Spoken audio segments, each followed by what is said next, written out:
지난달 물가 상승률이 6.3% 기록했습니다. IMF 외환 위기가 닥쳤던 1998년 이후 23년 만에 가장 높은 기록인데 두 달 연속 지금 6%대 물가 상승률 이어지고 있습니다. 보통 물가 상승률이 6% 전까지는 국민들이 체감하는 수준이지만 6%를 넘어서면 국민들이 고통을 느끼기 시작한다고 합니다. 더구나 다음 달 이제 추석 앞두고 있습니다. 그런데 당장의 이 물가 상승도 문제지만 더 큰 문제는 물가가 계속 오를 것이라는 시장의 심리, 즉 기대 인플레율이 지금 역대 최고치로 높다는 겁니다. 이창용 한국은행 총재도 인플레가 고착화되는 것을 가장 경계해야 하기 때문에 이번 달 기준금리를 0.5%포인트 이 빅스텝으로 올리는 것도 배제하지 않겠다 이렇게 말했습니다. 또 원달러 환율도 지금 1,300원대가 고착화되는 모습이라 이 수입하는 원자재 비용 올라가고 그럼 물가는 더 올라가게 되니까 환율을 지키기 위해서라도 추가 금리 인상은 지금 피할 수 없어 보입니다. 위기가 한 발 한 발 이렇게 다가오고 있는데 민생을 돌봐야 할 정치가 지금 보이지 않습니다. 민생을 외면하는 정치엔 늘 민생에 현명한 심판이 있었습니다. 여야 모두 제발 민생 경제에 좀 집중해 주기 바랍니다. 네, 경제와 정의를 다잡는 홍반장, 저는 KBS 기자 홍사원입니다. 홍사원의 경제쇼 타이틀 달고 세 번째 위기, 세 번째 기회라는 책이 발간됐습니다. 홍사원의 경제쇼에 출연하는 경제 전문가 8명과 나눈 대담을 담았는데 이번 주 금요일까지 매일 3분씩 추첨해서 드립니다. 세계 경제 흐름을 파악하고 세계 경제 위기에 풍랑을 헤쳐나갈 수 있는 이 지혜를 담은 책, 세 번째 위기, 세 번째 기회. 받고 싶은 분은 짧은 문자 50원, 긴 문자 100원이 드는 샵 9730으로 문자 보내주시면 됩니다.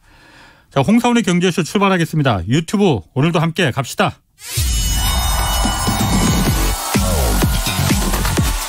대한민국 경제 오디션 메가 경제스타 K.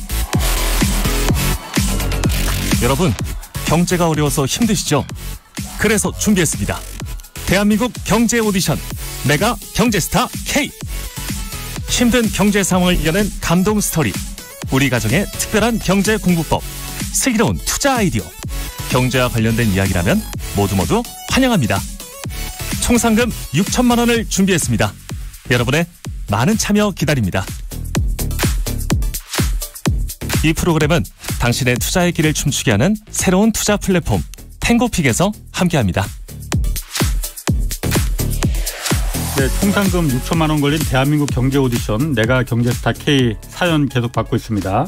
홍사원의 경제쇼 홈페이지에 사연 올려주시면 되는데 매월 장려상 50만 원씩 그리고 연말에는 대상 2천만 원, 최우수상 500만 원 상금 주어집니다. 자, 홍사원의 경제쇼 출발하겠습니다. 지금 전 세계가 물가 때문에 난립니다. 세계 각국에서 금리 인상하는데도 이 물가 쉽사리 잡히지 않고 있는데 이 문제 자세히 짚어보겠습니다. 저도 좋아하고 여러분도 좋아하는 오건영 신한은행 WM그룹 부부장 나오셨습니다. 안녕하세요. 네, 안녕하세요. 휴가 갔다 오셨어요? 아, 네. 지난주에 잠깐 놀러 갔다 왔습니다. 예, 마이크 조금 가까이 하시고. 네네네.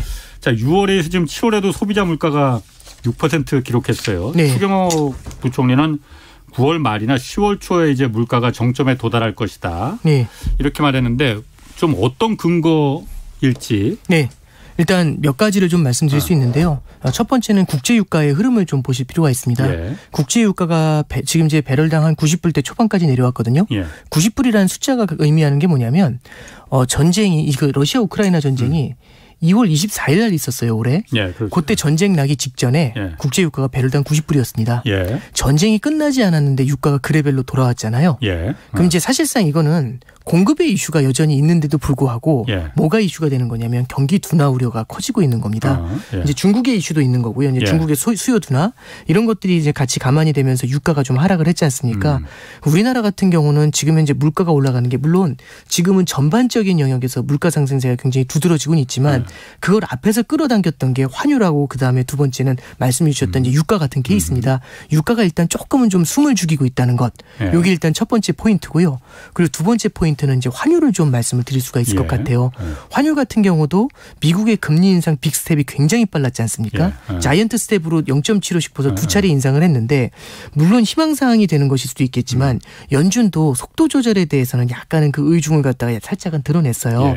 그러면 연준의 금리 인상 속도 조절이 살짝 나타나게 되고 안정세를 보이게 된다면 환율의 상승세도 어느 정도는 주춤할 수가 있겠죠. 참고로 달러원 환율을 보시면은요. 지난주에 이제 연준에서 FOMC가 끝났지 않습니까? 아마 많은 분들이 나와서 말씀해 주셨었는데 FOMC가 끝나면서 무슨 얘기가 있었냐면은 향후에는 속도 조절에 들어갈 수도 있다. 그래서 9월 달까지 0.5나 0.75를 인상하고 그다음에 11월, 12월 달에는 0.25씩 속도를 천천히 가져가고 시장에서는 또 어느 정도까지 보냐면 내년 초에는 오히려 금리 인하도 나타날 수 있다라고 조금은 좀 설레발일 수도 있는데 그렇게까지 기대를 하는 거죠. 그러면 환율이 내려가는 건 둘째치고 일단은 환율이 더 추가로 치솟는 것도 어느 정도는 제어가 될 수가 있습니다. 결국에는 제가 예전에 나와서도 우리나라의 소비자 물가지수를 끌어올리는 요인이 유가하고 환율이 되게 크다는 말씀드렸었는데 환율도 상당히 만약에 제한이 되고 두 번째 유가 같은 경우도 고점이 135달러였어요. 장중에. 그게 이제 90달러대 초반 정도까지 내려오게 되면은 적어도 에너지 사이드에서의 물가 상승 압력은 조금은 좀 주춤해질 수가 있겠죠.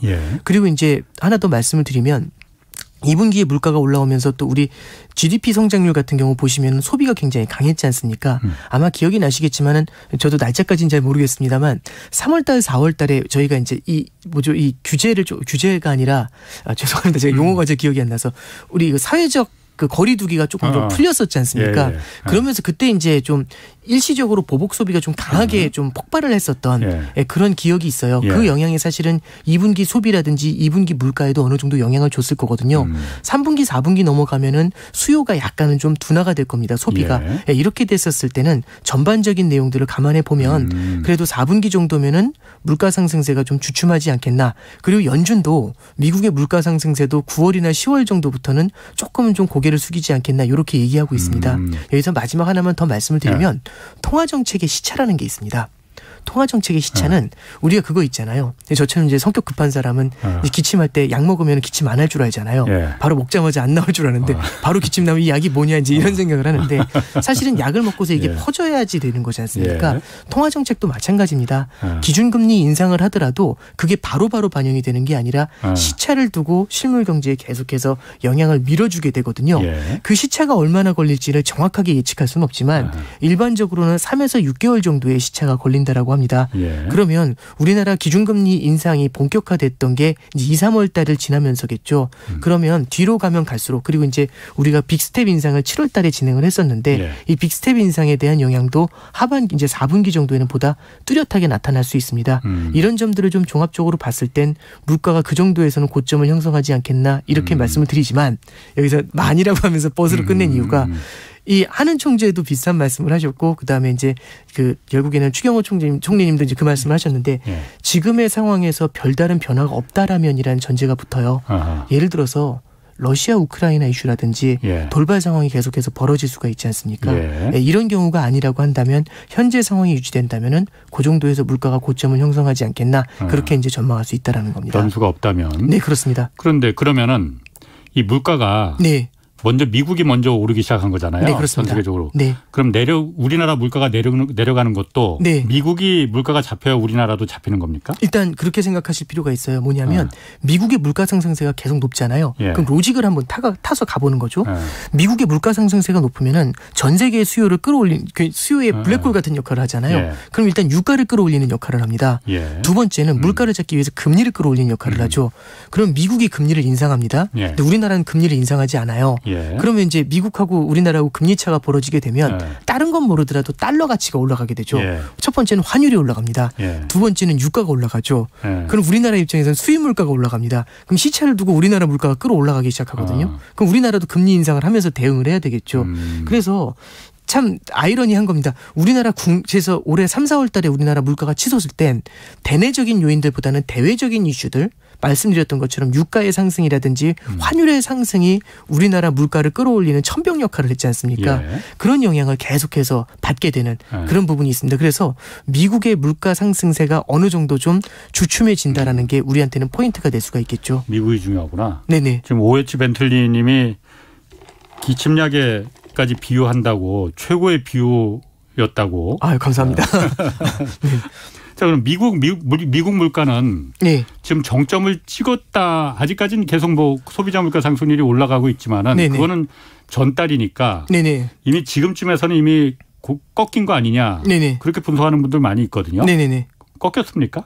일단 첫 번째 말씀드릴 거는 기대 인플레이션이 살짝 고개를 숙였었거든요. 예. 그러다 다시 고개를 좀 들고 있습니다만 일단 이렇게 말씀을 드릴게요.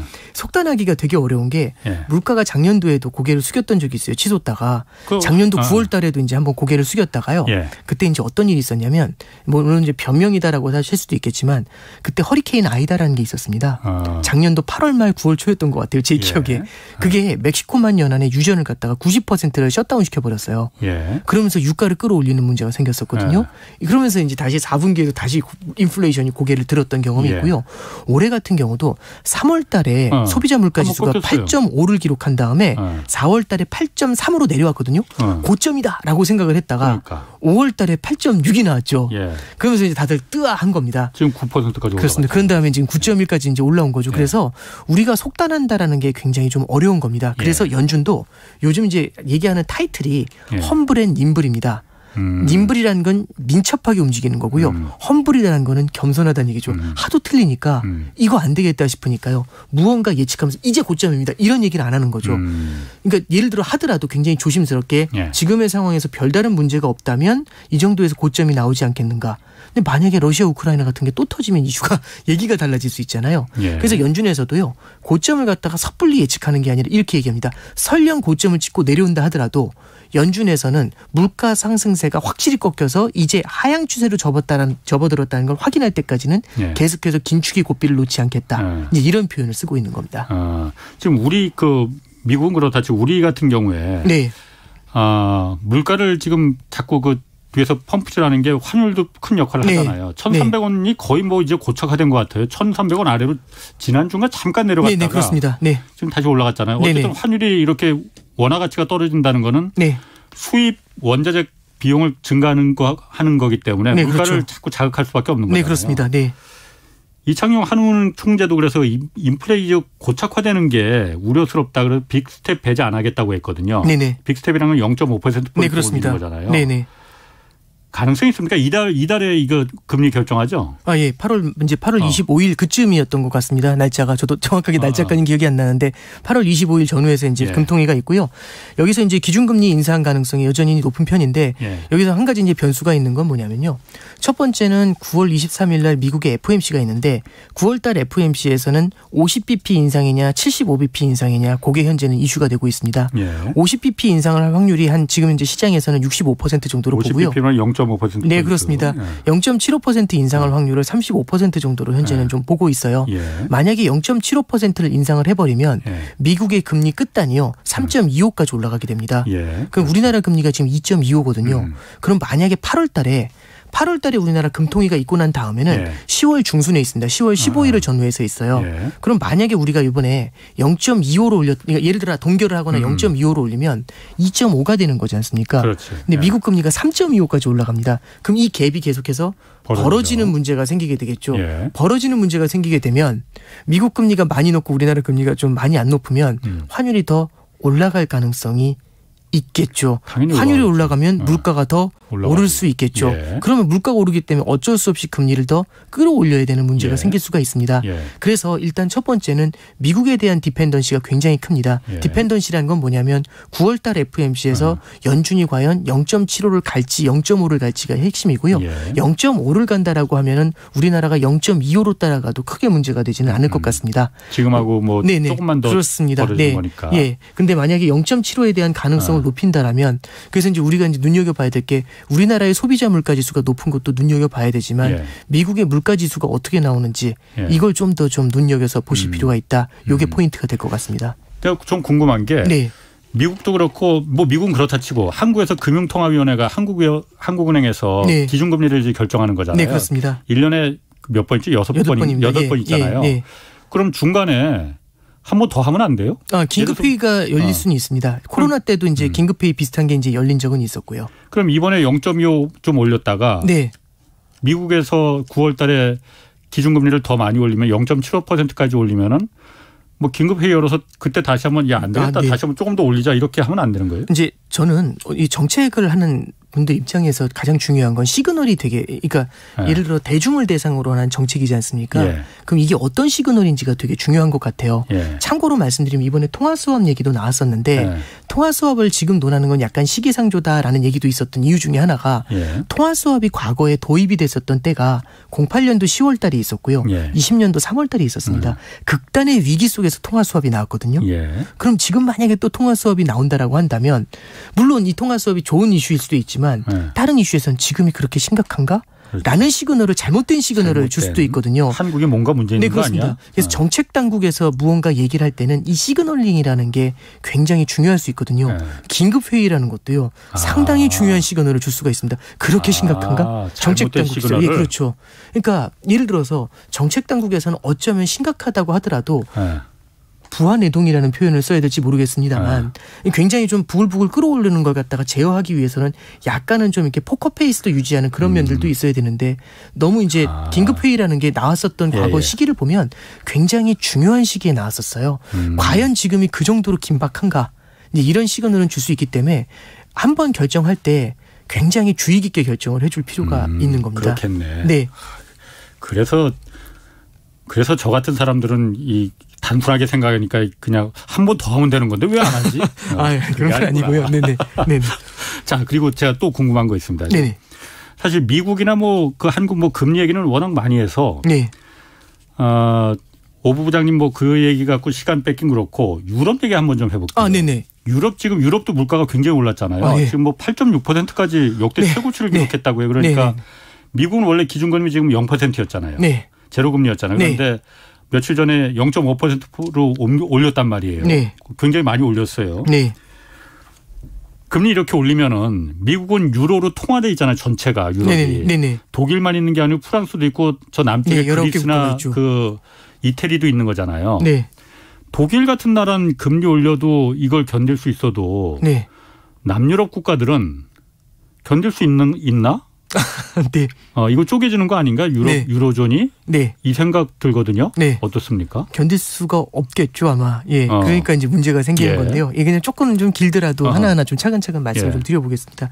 그러니까 유럽도 지금 이제 이탈리아 같은 경우는 유럽 재정 위기가 있었는데 예. 유럽 재정 위기 당시에 이탈리아의 부채가 GDP 대비 120%였어요. 예.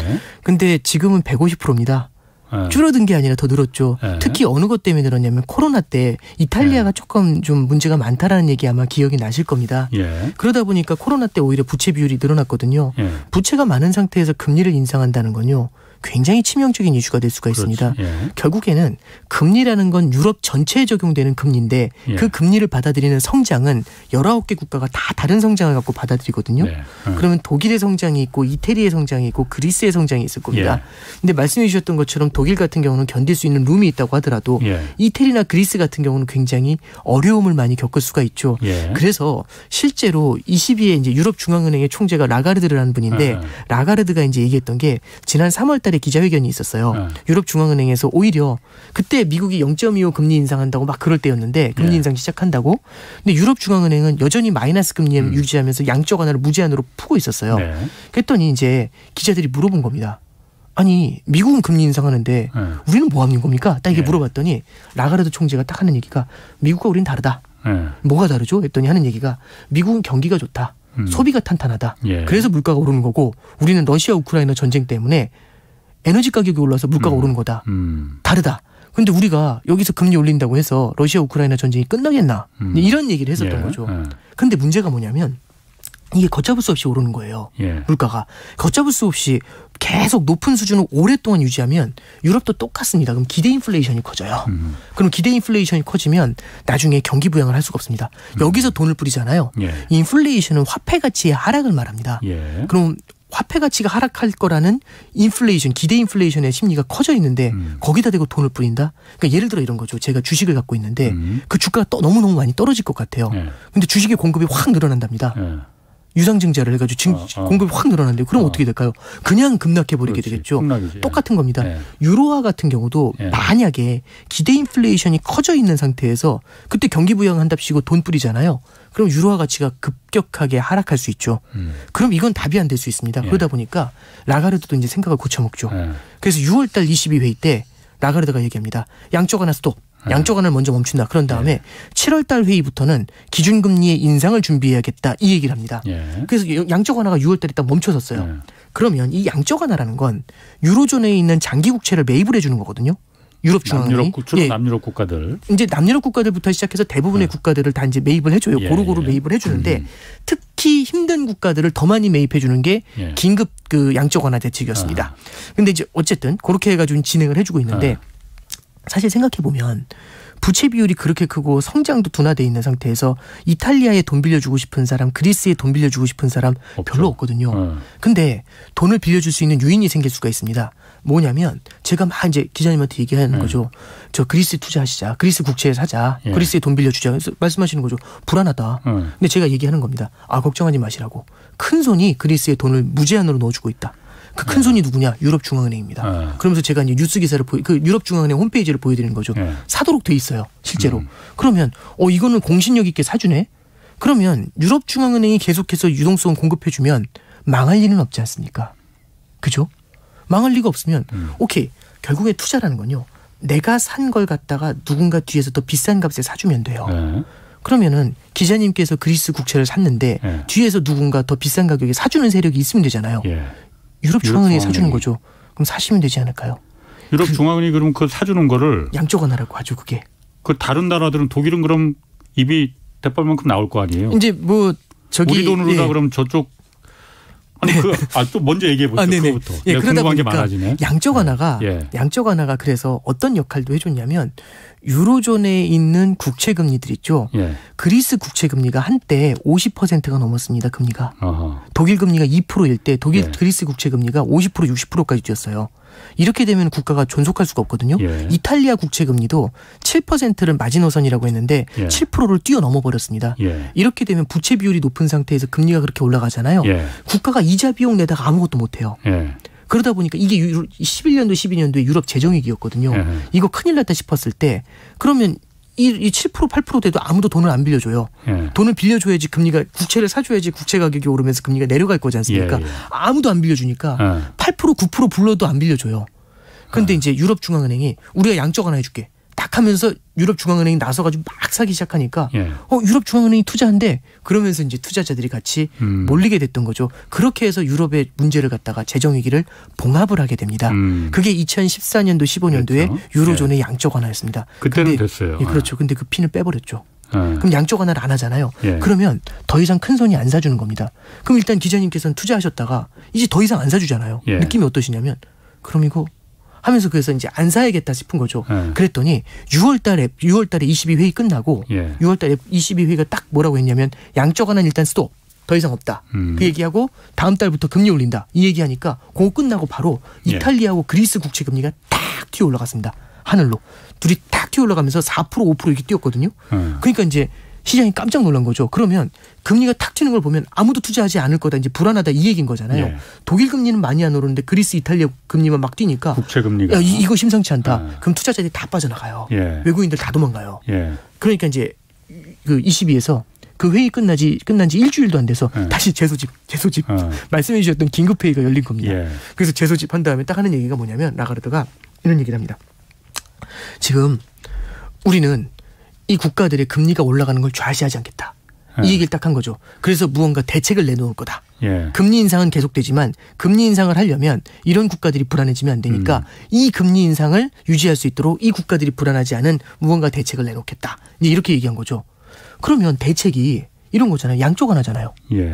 국채를 사주는 거. 근데 웃기는 게 일주일 전에 양적 완화 끝냈는데 갑자기 불러 모아가지고 양적 완화 또 하겠다는 얘기잖아요. 이러면 바보 같은 거죠. 북쪽은 긴축이고 남쪽은 완화. 그러면 이제 그렇죠. 이제 그러면 그림이 이제 상상을 해보면 첫 번째는 일단 정책 당국이 말도 안 되는 얘기 한 거죠.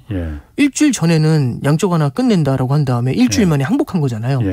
그럼 이거는 이제 진짜 22에 대한 유럽 중앙은행에 대한 신뢰가 땅에 떨어진 일이 일어나죠. 그래서 라가르드가 얘기를 한 게 양적 완화는 아니다. 양적 완화식으로 할 거 아니다. 예전처럼 하지 않을 거다. 이제 이런 식으로 얘기를 해요. 예. 그럼 어떻게 한다는 얘기지? 예. 자, 근데 보세요. 양적 완화를 하더라도 문제는 어쨌든 유로존에 있는 그리스나 이탈리아의 국채를 사더라도 문제가 예. 있어요. 이탈리아나 그리스의 국채를 산다는 얘기는 유동성을 공급한다는 거잖아요. 그렇죠. 예. 한쪽에서는 돈을 풀어요. 예. 근데 기준금리를 인상한다는 얘기는 긴축을 한다는 얘기잖아요. 예. 그럼 한쪽에서는 돈을 풀고 한쪽에서는 돈을 빨아들이는 거예요. 양립할 수 없지. 양립할 수 없잖아요. 예. 근데 양립할 수 있습니다. 이러면 가능하죠. 말씀해 주셨던 것처럼 이탈리아나 그리스의 국채를 사면서 돈을 풀어주고 예. 독일에서 긴축하는 거죠. 독일에서 돈을 빨아들이는 거죠. 그러면은 한쪽에서 어려운 쪽에는 유동성을 공급하고 그다음에 괜찮은 쪽에서는 유동성을 빨아들이는 거죠. 그럼 결국에는 유동성이 많은 튼튼한 곳에서 아닌 곳으로 이렇게 자금을 재배분해 주는 겁니다. 그럴싸해 보이는데 독일 입장에는 기분이 되게 가만히 있나? 나쁘겠죠. 독일이. 이렇게는 성립하기가 예. 않는 거죠. 예. 직관적으로 생각해 보시면 이런 겁니다. 기준금리를 0.5로 인상한다는 건 예. 지금 현재 있는 유동성을 더 빨아들인다는 거예요. 예. 그렇죠. 그런데 예. 지금 현재 있는 유동성도 빨아들여야 되는데 거기다 돈을 더 풀면 푸는 만큼이랑 효과가 지금 있는 없어지는 거 유동성이랑 아니에요? 다 같이 빨아들여야지 0.5까지 그렇지. 올라갈 거지 않습니까? 예. 그러니까 이제 딱 들어봐도 이건 말이 안 되는데 예. 이 생각이 드는 게 1번입니다. 예. 근데 두 번째는 묘안이 있긴 해요. 뭐가 있냐면 국채를 사주지 않으면서도 예. 이 남유럽의 문제를 해결한 적이 있습니다. 해결까지는 아닌데 어쨌든 제어를 할 수가 있어요. 뭐 어떤 방법이 있냐면 유동성을 풀지 않으면서도 그런 힘든 국가들을 지켜줄 수 있는 방법이 있는데 그 방법이 보증입니다. 보증? 예, 그러니까 예를 들어서 예. 보증한다는 얘기는 돈을 주는 건 아니죠. 예. 근데 대신에 유사시에 파산하기 직전에 나서서 도와주는 거잖아요. 예. 그러면 항시적으로 계속해서 돈을 뿌려주는 양적 완화하고는 좀 다를 수 있죠. 그럼 이제 예. 보증이라는 거는 돈을 안 뿌리면서도 지켜주는 거지 않습니까? 내가 지켜줄 테니까 걱정하지 말고 투자하세요. 이제 이런 얘기를 해주는 거잖아요. 투자자들한테. 네, 그렇죠. 그러면 투자자들 입장에서는 망하지는 않겠네 이 생각은 들거든요. 예. 좋아지지는 않겠지만 예. 망하지는 않겠죠. 예. 근데 여기서 포인트는 뭐냐면 망하지는 않지만 좋아지지도 않는다는 겁니다. 예. 좋아지지 않는다는 건 뭐냐면 높은 수준의 금리죠. 예. 금리가 높은데 망할 것 같으면 여기서 더 튀어 올라가거든요. 예. 근데 이 더 튀어 올라오는 것까지 망하는 레벨까지는 막아주죠. 근데 그 밑으로 내려가지는 못하죠. 예. 그러니까 결국에는 계속해서 양적 완화로 사줘야 금리가 내려갑니다. 그래서 참고로 말씀드리면 2011년도에 유럽 재정위기가 있은 다음에 2012년도에 OMT라는 프로그램이 발표가 돼요.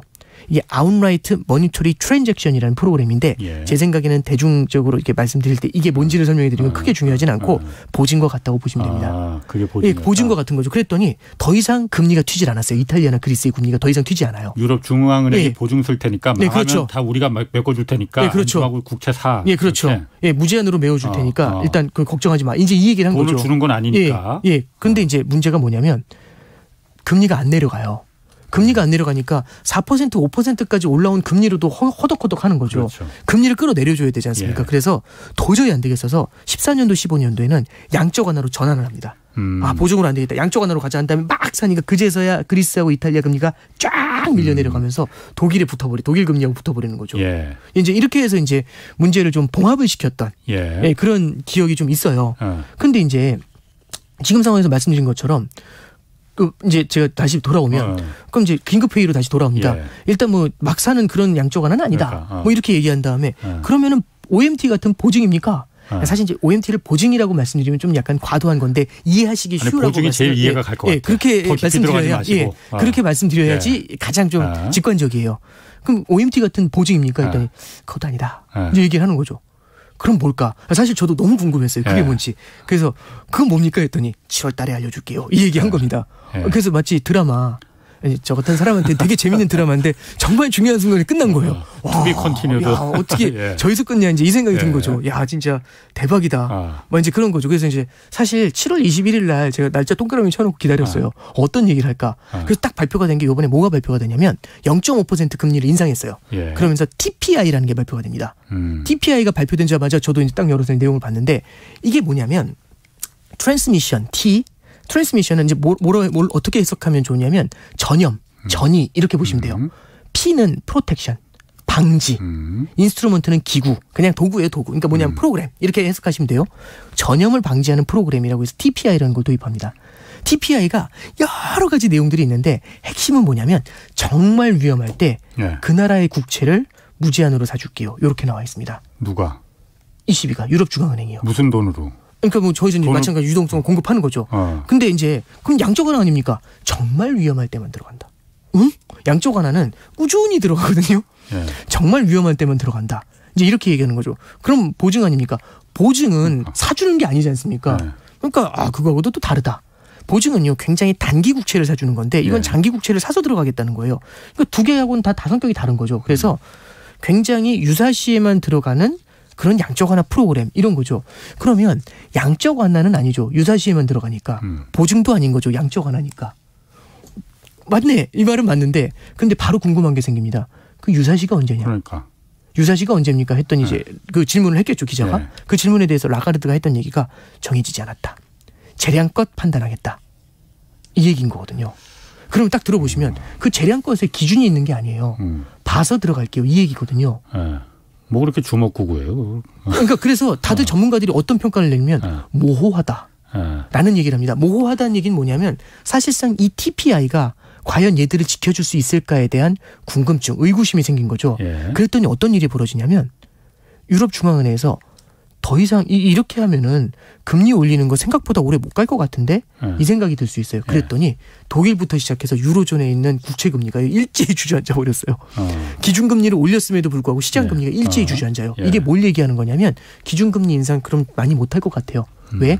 TPI 같은 프로그램이 제대로 워킹을 하면 기준금리 인상 계속해 나갈 수 있거든요. 예. 근데 그게 워킹하지 않을 것 같으니까 기준금리를 올렸음에도 불구하고 시장금리가 일제히 훅 주저앉는 그런 그림이 그려졌습니다. 그래서 실제로 유로존에서 지금 이 방금 전에 말씀드렸던 TPI 프로그램 같은 것들 있죠. 사실상 저는 주먹구구란 말씀을 해주셨지만 예. 답이 없다라는 생각을 유럽중앙은행에서 굉장히 곤혹스럽게 생각을 하고 있는 것 같아요. 일단 이렇게 되는 건데 유럽중앙은행이 그럼에도 불구하고 움직일 수밖에 없는 건 굉장히 큰 딜레마에 빠져 있습니다. 첫 번째는 어떤 딜레마냐면 가만히 있으면 일단은 러시아 우크라이나 때문에 에너지 가격이 올랐잖아요. 두 번째는 가만히 있으면 돈을 계속 뿌리고 있고 제로 금리를 유지하고 있으면 미국이 금리를 올리지 않습니까? 예. 그럼 유럽하고 미국하고 금리 차가 벌어지게 돼요. 그렇죠. 그럼 유로화가 약세거든요. 예. 그럼 수입 물가가 뜁니다. 우리나라하고 예. 똑같은 케이스예요. 에너지 가격 뛰고 수입 물가가 뛰고. 예. 그럼 인플레이션 압력이 커지고 예. 앞서 말씀드린 것처럼 기대 인플레이션이 올라오면서 굉장히 오랜 인플레이션이라는 병이 고착화돼 버립니다. 이게 무서운 거예요. 예. 그러니까 가만히 있으면 인플레이션으로 맞는 거잖아요. 그럼 두렵잖아요. 예. 그럼 움직여야 되죠. 움직이려면 금리를 올리는 수밖에 없거든요. 근데 금리를 올려서 움직이니까 뭐가 문제가 되는 거냐면 남유럽 국가들이 엉엉 우는 거죠. 그러면 남유럽 국가들이 우는 이유는 부채 때문입니다. 예. 그러면 질문을 이렇게 던지고 있는 거죠. 만약 유럽중앙은행이시면 제가 이렇게 질문하는 겁니다. 가만히 계셔서 물가로 맞으실래요? 아니면 금리 올려서 부채로 맞으실래요? 이 질문을 던지는 겁니다. 이 둘 사이에서 갈팡질팡하고 있는 거죠. 그러면 이 문제가 방법 없을 것 같은데. 되게 어려워 보이죠. 예. 그러면 어떻게 하면 되냐면 만약에 예. 지금 여기서 이제 문제가 생긴 건 두 가지입니다. 첫 번째는 러시아 우크라이나죠. 그죠? 그거는 예를 들어 컨트롤이 어렵다고 치고 예. 두 번째는 미국이 금리를 인상하는 거죠. 예. 금리 차가 벌어지면서 유로가 약세로 갔잖아요. 예. 그러면서 인플레이션이 올라간 거지 않습니까? 수입 물가가 뛰면서. 만약에 미국 금리가 내려가면 미국 금리 인상이 멈춰지게 된다면 그럼 어떻게 되겠는가? 그럼 얘기가 해결되는 거지. 달라질 수 있죠. 그러면 다시 원화한 그 상태로 예. 돌아갈 수 있는 거지 않습니까? 근데 이제 시장에서는 섣부르지만은 예. 어쩌면 내년에는 금리가 내려갈 수도 있다 이런 얘기가 나옵니다. 만약에 그러면 이 어려운 선택을 하셔야 되잖아요. 예. 근데 이제 내년에 그 옵션이 생길 수 있다라는 얘기가 나와요. 예. 그러면 시간을 끌고 싶지 않으실까요? 시간 끌고 싶겠네요. 네, 그러면 그래서 어떻게 애매모호하게 지금 이렇게 그렇죠. 했다는 거예요? 예, 그렇죠. 그러니까 애매모호한 게 일부러 그렇게 했다라기보다는 그건 오부 부장님의 생각이 아니면은 그렇죠. 예, 그러니까 이제 이렇게 말씀드리는 게 좋을 것 같아요. 일단은 풀어낼 수 있는 방법은 없습니다. 그러면 그리스나 이탈리아 같은 경우는 극단적인 문제에서 생겨서 튀어 올라갈 때는 그때는 금리 인상도 쉽지 않아요. 그리고 그때는 어쩔 수 없이 양적 완화를 재개해야 되니까 예. 도와줄 수밖에 없다라는 걸 확실히 시그널을 줄 필요는 있었던 거예요. 예. 근데 시장에서는 그걸 읽는 순간에 야 그럼 유럽중앙은행이 강한 긴축 가지는 못하겠네 예. 이런 생각을 하면서 일제히 실망했었던 거죠. 예. 근데 이제 저는 이제 어떤 부분까지 이제 해석을 하냐면 만약에 유럽중앙은행이면 지금 가장 중요한 거는 만약에 운 좋게 미국이 금리 인상이 멈춰진다면 이렇게 멈춰서게 된다라면은 유럽중앙은행 같은 경우도 한숨 돌릴 수가 있지 않습니까? 예, 그러면은 여기서는 이제 시간 끌기 같은 것들도 고민할 수밖에 없지 않겠나? 이제 그 정도 말씀을 드리는 겁니다. 그거야 그야말로 임시적인 처방이고 지금 인플레가 이렇게 있는 시점에는 유로라는 단일 북쪽하고 남쪽하고 경제력 차이가 있기 때문에 이게 인플레가 있는 시기에는 단일 통화가 작동하지 않는다라는 걸 알고 있잖아요. 네. 이게 그럼 앞으로도 계속되면은 네. 제가 만약 그리스나 이탈리아라면은 네. 그런 생각이 들 것 같아요. 야, 우리는 암만 펑펑해도 우리를 망하게 놔둘 수가 없겠네. 유럽에서 유로가. 아, 네. 그러니 우리 펑펑 쓰자. 이럴 것 같은데요. 그러니까 뭐 저기 유럽에서도 예. 물론 이제 코로나가 딱 터지면서 이게 좀 많이 무너지긴 했지만 예. 코로나라는 건 워낙에 임시적인 상황이다 보니까 전 세계에 있는 국가들이 재정을 좀 많이 허문 게 분명히 있습니다. 예. 워낙에 이제 어려운 상황이니까 예. 일부러 막 방만하게 쓰려고 한 건 아니고요. 예. 어쩔 수 없으니까 예. 너무 이머전시한 상황이라서 그럴 수밖에 없었으니까 뭐 예. 이해를 할 수 있는데 결국에는 유럽에도 재정 규율이라는 게 있습니다. 그러니까 유럽 국가들이 그 결국엔 EMU라고 하거든요. 유로피언 모니터리 그다음에 이제 유니언이라고 해가지고 모니터리 유니언이니까 통화 동맹이에요. 예. 유로화를 쓴 나라들끼리 동맹을 맺었을 때 가장 중요한 포인트는 각 국가별로 재정 적자가 3% 이내로 GDP의 3% 이내로 제한이 돼야 된다. 이제 이런 규율들이 있어요. 그 규율을 이제 이번에 이제 코로나 때문에 좀 많이 무너지긴 했지만 예. 그래도 어느 정도는 그 규율이 그 기재가 작동은 좀 하고 있습니다.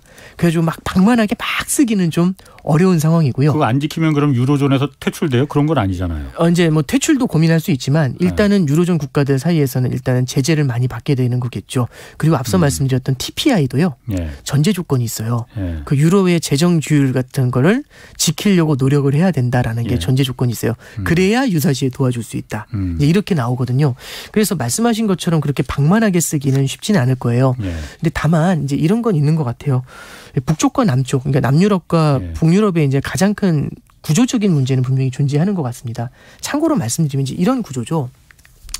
유로화가 만들어지면서 사실상 그 유로존에 있는 영내 교역이 굉장히 강해지게 돼요. 예. 그리고 유로존이 묶이게 되면서 국경이 허물어지니까 예. 노동력의 자유로운 이동이 이제 보장이 되거든요. 예. 이렇게 되면은 저렴한 노동력들 이런 것들이 요소요소에 박히면서 전 세계적으로 생산성이 높아지는 이제 그런 효과를 가져올 수가 있습니다. 이게 사실 유로 통합의 가장 큰 핵심 중에 하나거든요. 여기에 또 하나 뭐가 작동을 하냐면 러시아의 우랄산 원유가 다른 나라의 원유들보다는 조금 더 싼 편이라고 합니다. 예. 그럼 러시아의 우랄산 원유를 독일은 수입을 하겠죠. 그러면 상대적으로 낮은 비용의 원가로 이제 원자재를 수입을 하게 되고 예. 낮은 비용의 노동력을 가져올 수가 있는 거죠. 그리고 그 상황에서 어떻게 되냐면 영내 교역이 좋아지지 않습니까? 예. 그럼 유로존 내에서 독일의 물건을 살 수 있는 수요처가 생겨난 겁니다. 마지막 하나 더 말씀드리면 유로화가 통합이 됐잖아요. 예. 그럼 독일 입장에서는요. 예. 이 유로화라는 건 한 나라의 통화는 그 나라의 힘을 반영합니다. 그러면 그렇지. 우리나라도 IMF 때 보면 원달러 환율이 2,000원까지 튀잖아요. 예. 환율 자체가 튀면서 원화가 약세가 되잖아요. 예. 그러면 유로화도 유로존의 힘을 반영하겠죠. 예. 그럼 유로존의 힘이라는 게 뭘까? 이 생각을 해보는 거죠. 독일의 힘일까요? 그건 아니겠죠. 독일도 있겠지만 여러 국가들이 다 걸쳐져 있지 않습니까? 예. 그러면 독일, 프랑스, 네덜란드 뭐 이런 식으로 쭉 내려갈 거지 않습니까? 뭐 스페인 나오고 포르투갈 나오고 이탈리아 나오고 그다음에 예. 이제 마지막에 그리스가 힘이 좀 약한 그런 케이스로 존재할 겁니다. 그러면 유로화라는 게 어느 정도의 힘일지는 모르겠지만 1등부터 19등까지거든요. 예. 이 가운데 정도 뭐 8등, 9등 정도의 힘을 반영한다고 한번 가정을 해보죠. 그러면 독일 입장에서는 1등의 통화인데 1등의 힘을 갖고 있는데 8등, 9등 정도 되는 통화 가치를 반영하고 있어요. 자국의 힘 대비해서 통화가 절하가 돼 있습니다. 예. 그럼 수출에 유리하죠. 그렇지, 그렇지. 그리스 입장에서는요. 19등이잖아요. 예. 근데 10등의 힘을 반영하는 통화예요. 예.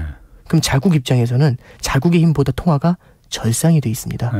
그럼 한쪽은 통화가 절하가 돼 있고 한쪽은 통화가 절상이 돼 있잖아요. 예. 그리스 같은 경우는 수출에 유리하지가 않겠죠. 예.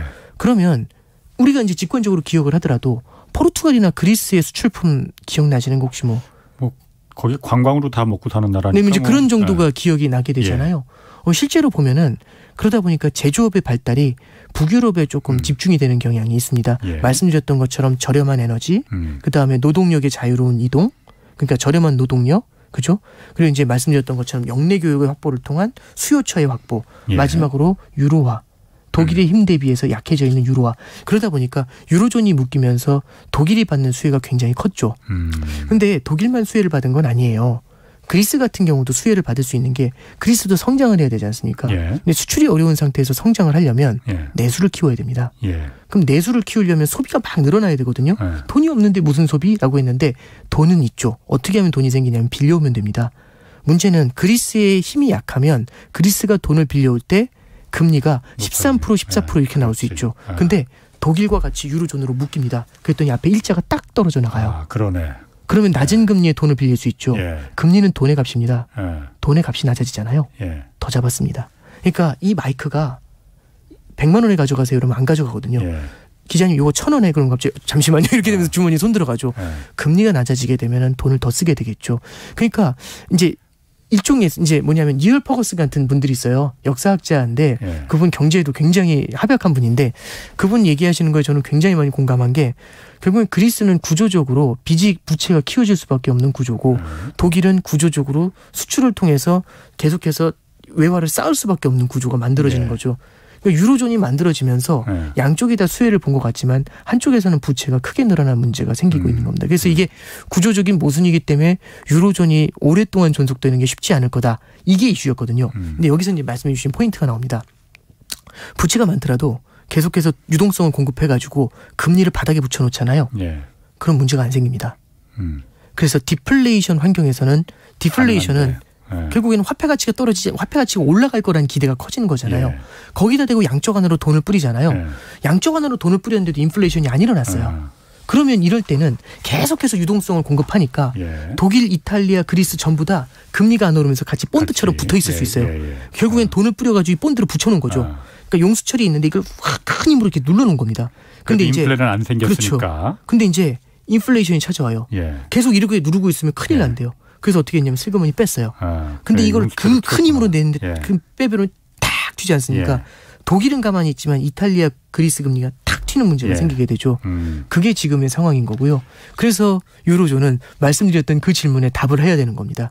부채로 맞을래요? 아니면 부채로 맞을래요? 아니면 물가로 맞을래요? 아, 제가 지금 들어보면 답답한 게 지금 좀 헤이드님이 이런 질문도 하셨어요. 그러니까 화폐는 하나로 유로 하나만 쓰고 네. 대신 국가별로 금리를 따로따로 할 수는 없는지 이것도 질문하셨고 네. 또 하나 제가 지금 들어보니까는 유로존은 디플레이션 상태에서는 인플레가 발생하지 않는 상태에서는 그게 가능했지만 지금 같은 인플레이션이 앞으로도 상시적으로 발생할 수 있는 상황이잖아요. 네. 이런 단계에서는 존재할 수 없는 것 같은데 그런 상태에서 방법이 지금 없는데 유로존이 그럼 깨질 가능성은 없겠느냐. 그러니까 그게 궁금하거든요. 만약에 인플레이션이 지금보다 더 심각해지고 만약 미국이 그러니까 금리를 내리는 게 유일한 지금 방법이라는 거잖아요. 인디언 이렇게 기준 말씀드릴게요. 미국이 금리 안 내리면은 유로존이 그럼 깨질 수도 있는 거 아니에요? 네, 이제 이렇게 보시죠. 그러니까 하루 아침에 무너지거나 그런 건 아니고요. 예. 일단 첫 번째는 이렇게 보시면 될 것 같아요. 예. 뭐냐면 이 인플레이션이라는 게 있지 않습니까? 인플레이션이 지금 올라왔다가 사라지는 거면 큰 문제는 안 돼요. 예. 근데 만약에 이 인플레이션이 고질병처럼 남아버리면 예. 이게 너무 강한 상태가 옛날에 70년대처럼 10년 이상 이어지는 이런 거대한 인플레이션이 오잖아요. 예. 이러면은 굉장히 위험해질 수가 있습니다. 부채 문제가 좀 더 심각해질 수가 있어요. 예. 그때처럼 2012년, 13년처럼 봉합하기가 생각보다 어려울 수가 있습니다. 네. 미국도 마찬가지죠. 그렇게 되면 금리를 인하할 방법이 없죠. 그러니까 미국이 금리를 인하한다 이게 중요한 게 아니라 인플레이션이 어느 정도 완화가 돼야 무언가 쓸 수 있는 룸이 생겨납니다. 이게 포인트가 됩니다. 그래서 예. 미국이 금리다 이것보다도 인플레이션이라는 것 자체가 지금의 구조를 뒤흔들고 있는 거거든요. 예. 이게 일단 첫 번째 답이 되는 거고요. 두 번째 질문 주신 것 중에 통화는 유로화를 쓰면서 각국이 다른 금리를 가져가잖아요. 예. 그럼 이렇게 한번 생각해 보죠. 그러니까 어느 나라에서는 결국에는 이렇게 보시면 돼요. 어느 나라에서는 금리를 10% 주고 예. 어느 나라에서는 금리를 1%를 줍니다. 똑같은 유로화를 쓰는데 그러면 금리라는 건 그 통화를 갖고 있을 때 그렇지. 부여해주는 이자잖아요. 10%로 다 가지. 그러지 않겠습니까? 그러면 한쪽에서는 자본이 다 유출이 돼 버리죠. 똑같은 유로인데. 예, 그러니까 그러니까 각국이 그리스은행에 그럼 그렇죠. 다 맡기겠네. 독자적인 통화 정책을 쓰고 싶으면 예. 그러면은 그렇게 금리를 따르게 가져가면 안 되죠. 예를 들어서 홍콩 달러를 한번 생각해 볼게요. 예. 홍콩 같은 경우는 어떤 케이스냐면 달러화하고 통화 가치를 딱 묶어놨어요. 예. 1달러에 7.75, 7.85 홍콩 달러로 딱 묶어버렸거든요. 고정 환율이에요. 예. 그럼 고정 환율이면 어떤 일이 벌어지는지 보여드릴게요. 예. 만약에 여기서 멀쩡히 있으면 상관없는데 미국이 금리를 1% 올려버립니다. 예. 그러면 홍콩 달러보다 달러를 갖고 US 달러를 갖고 있을 때 훨씬 좋잖아요. 예. 그럼 홍콩 달러 팔고 US 달러 사야죠. 홍콩 달러 가치가 떨어지고 US 달러 가치가 올라가거든요. 예. 근데 홍콩에서는 7.85를 지키려고 계속해서 US 달러를 팔면서 대응을 해야 돼요. 이러면. 예. 그러면 외환보유가 털려나가겠죠. 예. 그러면 이거 고정환율제를 지킬 수가 없습니다. 그럼 외환 보이고 다 털리면 IMF 오는 거죠. 외환위기죠. 그래서 홍콩에서는 어쩔 수 없이 미국이 금리를 올리잖아요. 딱 그만큼 기준금리 올려요. 그래서 이번에도 보시면 홍콩이 미국이 0.75 자이언트 스텝 같거든요. 홍콩도 자이언트 스텝 같습니다. 근데 홍콩 경제가 지금 좋은가? 별로 안 좋아요. 그 상태에서 자이언트 스텝 가거든요. 그러니까 고정 환율을 유지한다는 건 환율의 안정을 통해 가지고 무언가 환율이 안정이 되면 교역이나 이런 것들이 편해지는 건 분명히 있거든요. 근데 뭘 희생해야 되냐면 독자적인 통화 정책. 그러니까 내 나라 상황에 맞춰서 금리를 올리고 내리고 하는 걸 포기하고 미국의 상황에 추수해서 움직일 수밖에 없는 그런 상황으로 귀결이 되는 겁니다. 네. 그런데 제가 지금 들어보니까 유럽 상황은 그냥 시간을 흘려보내자 좀 이 고비만 좀 어떻게든 넘겨보면은 좋은 날이 올 거야. 이 방법이라는 건데 그 방법 갖고 저게 가능하겠나라는 생각이 좀 드는 것 같아요. 좀 이 부채 문제, 그러니까 이렇게 해석하는 사람들도 있어요. 뭐냐면 과거에 보면 이제 글로벌 금융위기 이후에 금융위기도 결국에는 부채로 이제 돈을 뿌려가지고 봉합을 시켰지 않습니까? 해결이 아니라 봉합이지 않습니까? 그리고 11년도에 유로존의 문제도 봉합을 시켰잖아요. 유동성 공급 양적완을 통해서 봉합을 시켰잖아요. 2015년에 중국의 이슈도 봉합을 시켜버렸어요. 유동성 공급을 늘려가지고.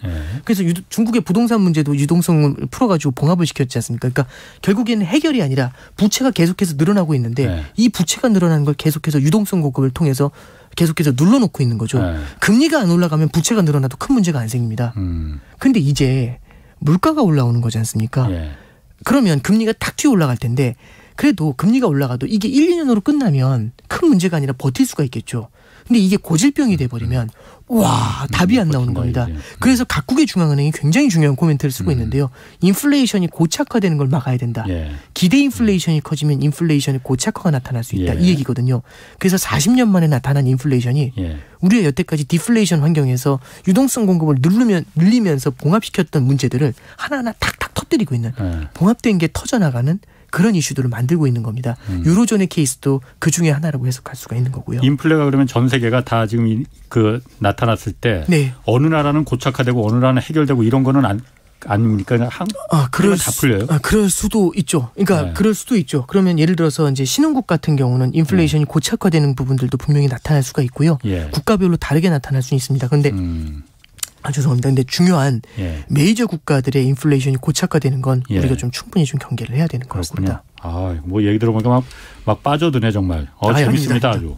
되게 어려운 말씀입니다. 네. 자, 저 시간이 거의 다 됐는데 미국에서 지금 어쨌든 경기 침체가 온다 안 온다 그 얘기 논쟁이 있는 것 같아요. 그 옐런 재무장관하고 파월 연준 의장은 경기 침체 안 온다. 고용이 좋다 지금.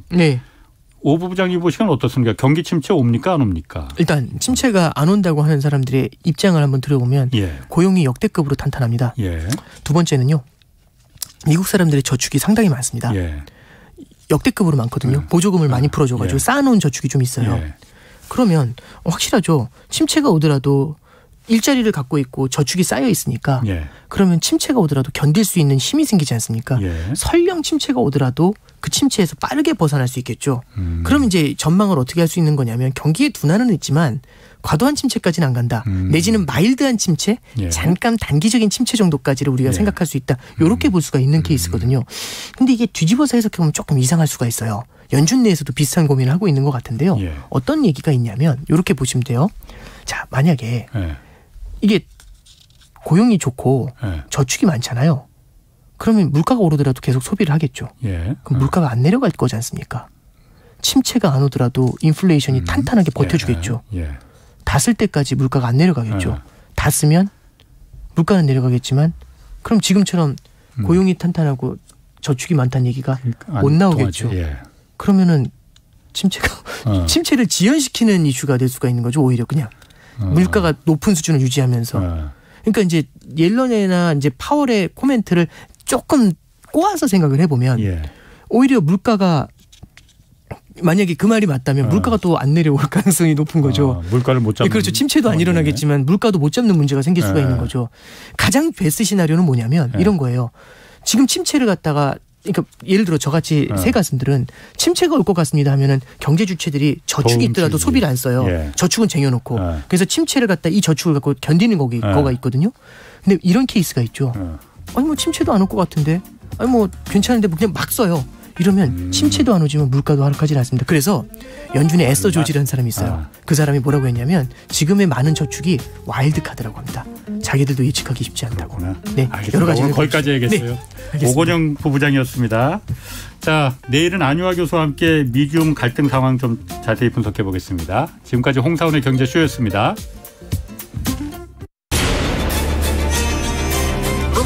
K 드라마 And the Oscar goes to Parasite. K 무비 K 팝